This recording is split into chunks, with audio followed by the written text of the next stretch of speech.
Hey, it's Laura. Welcome back to my channel where I want to help you know God and make Him known. Okay, welcome back to our study in Galatians. This week we are on chapter 4. Okay, so we have seen so far Paul introducing himself, talking about his credibility and his ministry, and then he's getting real passionate about people understanding grace and how that relates to the law.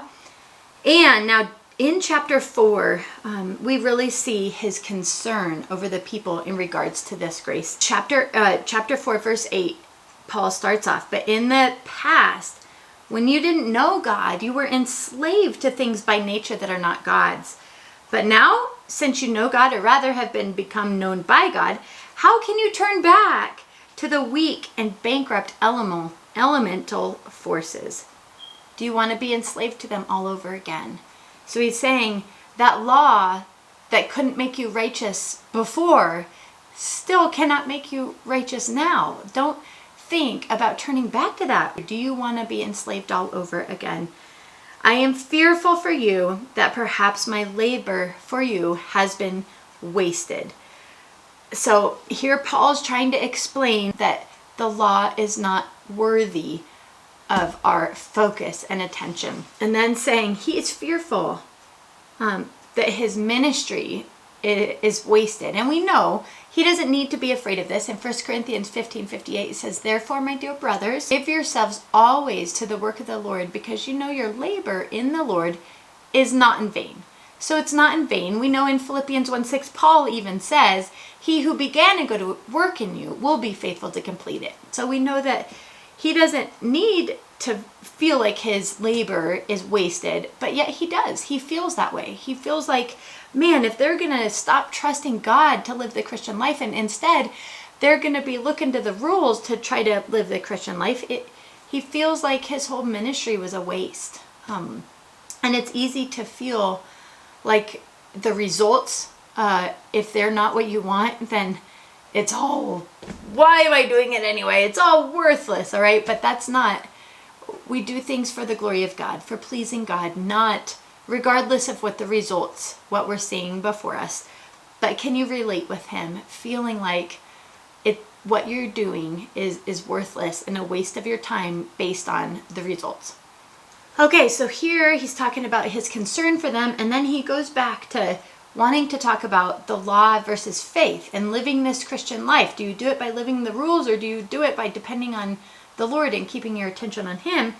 And he uses Sarah and Hagar as an example of this. All right, so in verse 21, he starts talking about it, and he says, verse 23, but the one by the slave was born according to the impulse of the flesh. All right, by wanting to try to do it. All right, well, God said this is going to happen. Well, I'm going to try to do it. Can we try to take things in our own hands? And that's when we try to do things by effort, by our own trying real hard.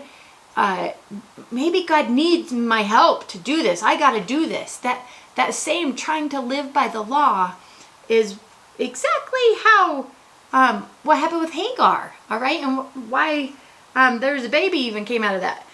Versus, while the other one by the free woman was born as the result of promise, result of faith. All right, there was nothing that they could do. All right, Sarah didn't, they did have to take a part in it, right? Obviously. But God was the one that produced the life, that produced the growth that it talks about in 1 Corinthians 3.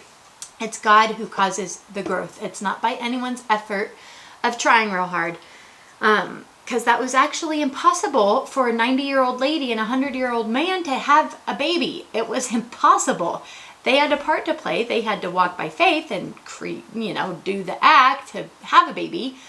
But it was God who did the growth, that brought the life. These are illustrations that represent the two covenants. All right, one is taking matters into our own hands, and I'm going to try real hard, and I'm going to be self-controlled, and I'm going to be kind, goodness sake, when it's impossible, just as impossible for a 90-year-old to have a baby. All right, when we take matters into our own hands instead of letting the Holy Spirit live His life through us, it doesn't bring life. It doesn't bring life. So that's what he is talking about in Galatians chapter 4 here. Okay, how incredible that God would give us living illustrations to help us understand this concept of how we live the Christian life, that it's by faith, not by us trying real hard, not by the works of the law or living by the rules. It's really by faith in Jesus. All right, thanks for joining me. I look forward to seeing you when we dig into chapter 5.